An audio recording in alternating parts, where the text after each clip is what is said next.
Welcome to the next project. This is episode 6 and actually the final episode of our Epiphone Les Paul that had a broken off headstock. And then I overreacted and made a whole new neck to attach to the body, which I then stripped all the paint off of, put new binding on it, and repainted it to make it the shiny goodness you see now. Whoa, there's so much going on. Everything is custom. Well, let's just take a look at what's going on as we start the next project.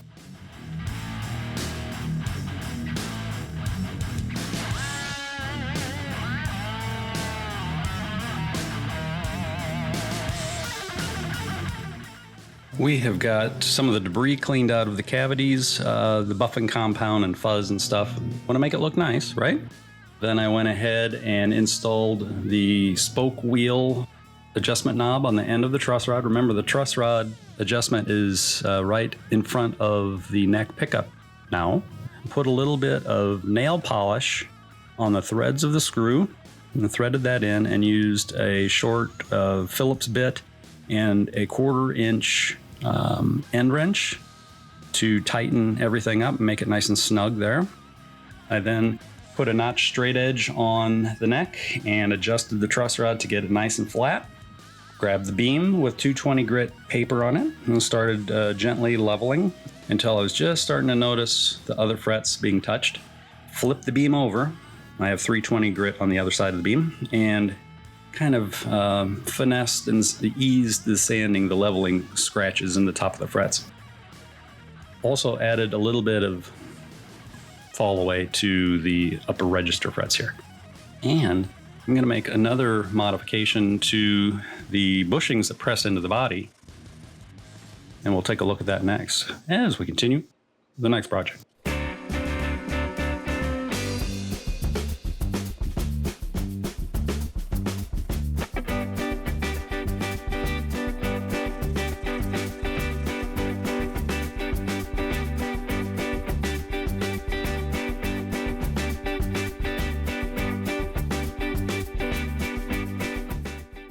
All right, so we're moving on to getting the guitar ready to string up so we can do some more leveling, testing, yada, yada, yada. The next modification is going to be to the press-in bushings or inserts that get pressed into the body for the bridge and stop tailpiece posts. These have a shoulder or kind of a T type top on them. I don't know if you can see that very well or not. What I'm going to do is take these over to the drill press and file away that flange, that shoulder that's on the very top of it, so it pretty much straight up with the knurled edge of the bushing, the post.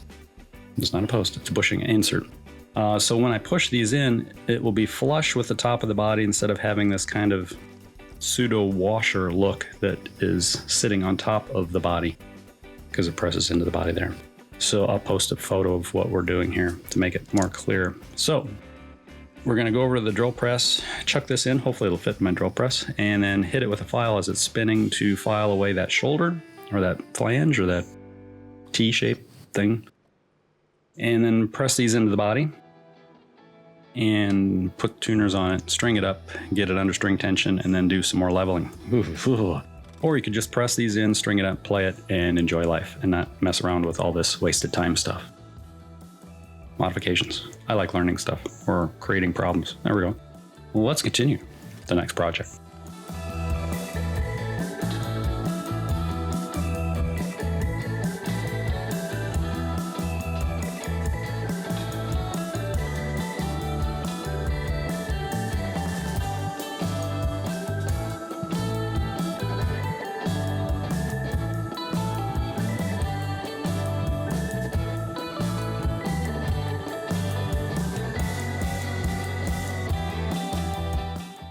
We've got tuners in place, we've got the bridge and tailpiece in place, the nut is in place, strings, old strings, are on it. The nut has been addressed to get the string height at the first fret down to about 12 thousandths of an inch, which is like 0.3 millimeter, I believe. Right now, I've got 6 thousandths of an inch of relief in the neck, which is a little. And I have about not quite 4/64ths of an inch or just a fat 1.5 millimeter of action between the 12th and the 22nd roughly. now we're going to try another round of experimenting using kind of the Sam Deeks katana style understring leveling. Even though I'm not really doing understring, I'm doing under tension leveling. And we have already done flat leveling of all the frets, hit the high ones for sure. But now I am testing my fret wiper version 1.0 tool. This is basically a piece of maple kerfing that I made. It has a bunch of notches cut in it, and it is glued on either end only to a piece of carbon fiber pultruded flat stock. It's pretty small. It is rigid. So anyway, we're gonna have the guitar strung up in tune.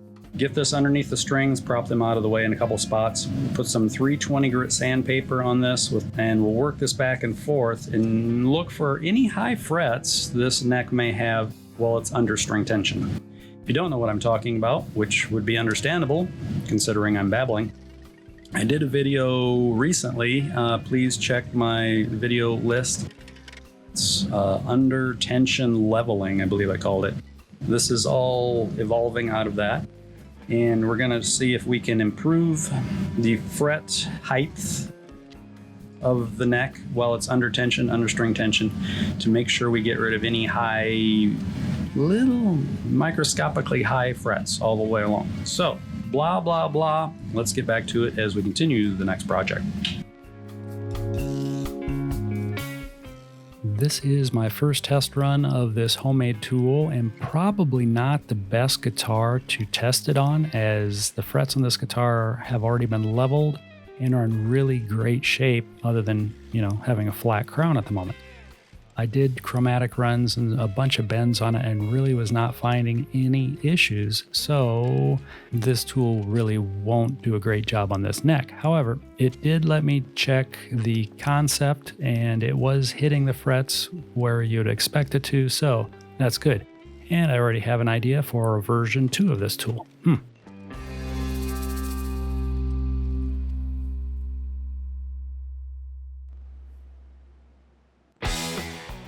With all the leveling done and the test leveling of the new tool done, I'm ready for crowning. Got the fingerboard all taped up, protective blue painter's tape. Only had a couple frets that were leveled wide enough to what I thought would be a good test for the Music Nomad S file. I did use it on the 1st fret and I think on the 16th fret.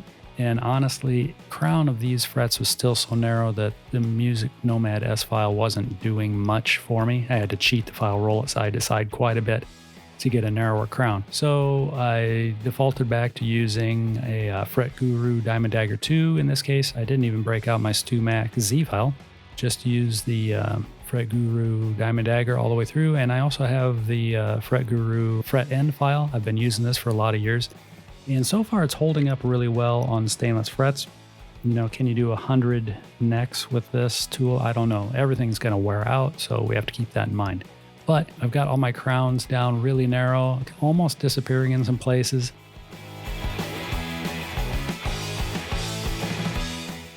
Following that up with some green Scotch-Brite pad, and here I'm using a diamond plate file along the edges just to help get rid of any file marks that are on the edges.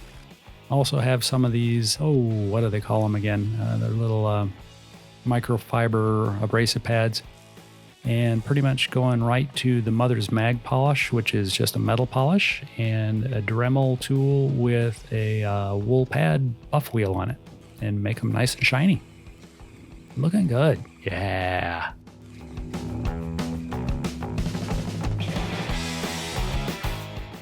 I have tried using my big benchtop / pedestal buffer to polish frets, and for me it's not as convenient or as easy. Well, it is easy, but I find using the Dremel works better for my situation and my process, so for now I'm just going to stick with that.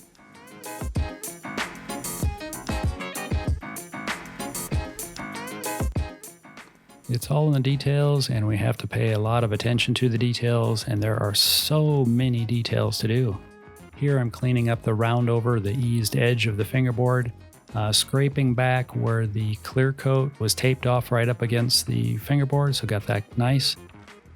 Now I've got some new pickup surrounds, and I'm just quickly sketching on the shape of the top using a little bitty, what do they call that? Little bitty thumb plane? Is that what it is? Yeah.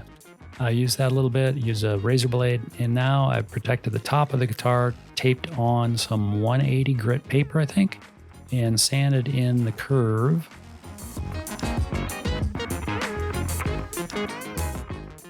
Oh, we're getting tricky here. We're branding this guitar, putting a little next project sticker inside of it, hidden so nobody will ever find it. Well, until they take it apart.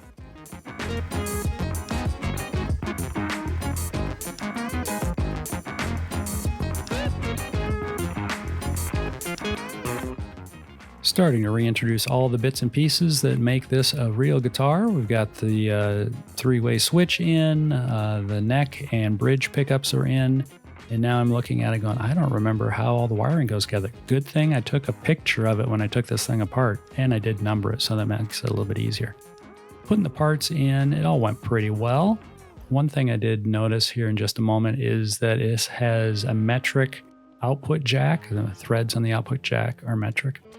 So I did have to swap that out. I put in an imperial or standard threaded output jack, which fits into the new electro socket output jack base that we put in this guitar as another upgrade.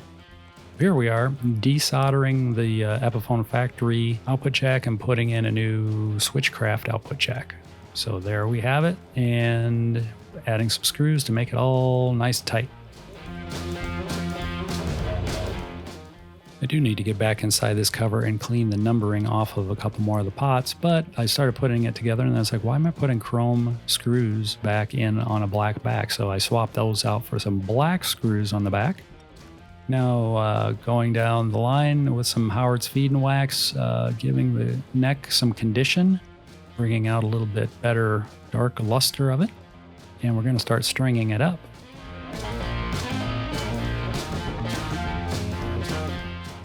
It's right about here that I started noticing there's a problem with the nut, which we're going to take a look at in just a few moments.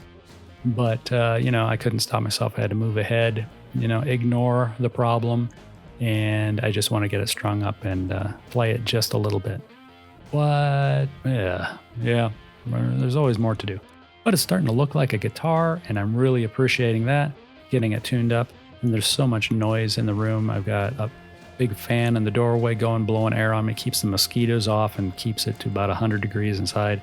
The air conditioner for the house is right behind me, so it's running also. So my little phone was having a tough time picking up an audible signal, so I ended up having to run a cable into my phone so I could tune the guitar. There it is. Got it all plugged in now. It works so much better when it's plugged in. Amazing. Who would have ever thought? Huh. But I'm thinking it's looking pretty good. It's all shiny. Oh, I need to do a truss rod cover for this thing. But it's looking pretty good. Oh, got to get a different switch tip on that too. That's shiny. Looking good. Ooh, I like the back of that neck. Worn out black denims. Good, sexy look. Nice. Oh, there it is. A black switch tip. I like it. Maybe different knobs too. What are we going to do? Ah, nuts.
We have done a lot of work on this guitar, probably needlessly. Most people would say you should have just thrown it away, put it in the fireplace, and cooked it. Yep, that could have happened. But we had a broken off headstock that needed to be fixed, and I'm a little concerned about doing the spline and glue back on headstock kind of process on these Epiphones now. just because I've seen many of these that have pretty much the same break, and I'm thinking it might be the lumber choice that the factory uses. I could be wrong. I don't know. But factor in lumber choice and an excessive amount of routing away from the neck up in this area when they put the truss rod control way up here. So that's why we decided to put it down here at the heel. And so now we have solid wood all the way through up here, which is hopefully good. We've got it all put together though. Super shiny, nice color again. Clear knobs on it still. Whoever owns this after me can change the knobs if they want to. I did put a black tip switch knob on it. That's cool. So much custom going on this guitar. Where do we start? Maybe I'll put a list of all the things I can remember that we did to this guitar.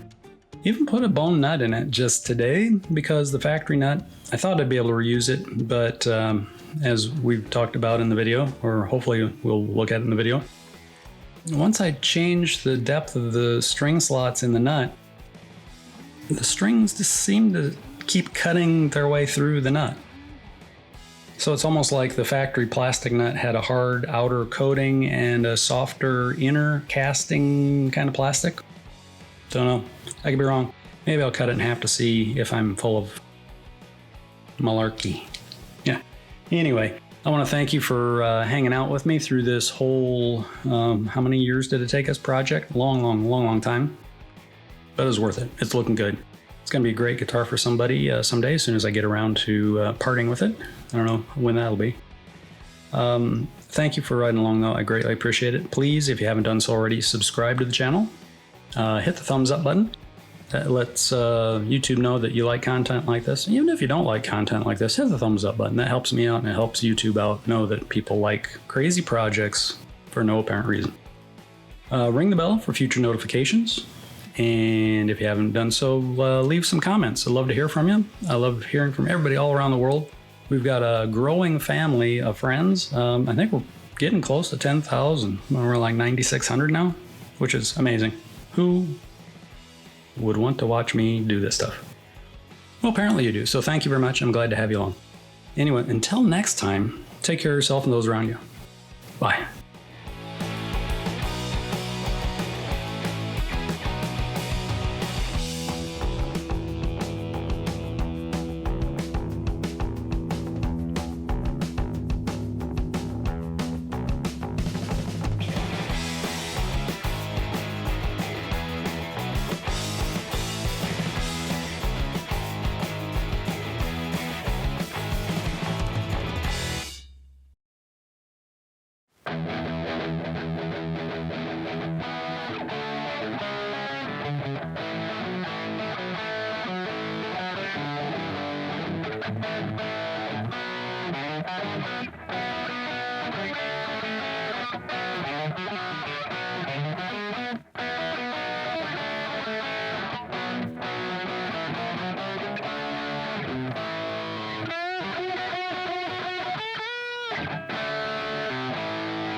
Thank you.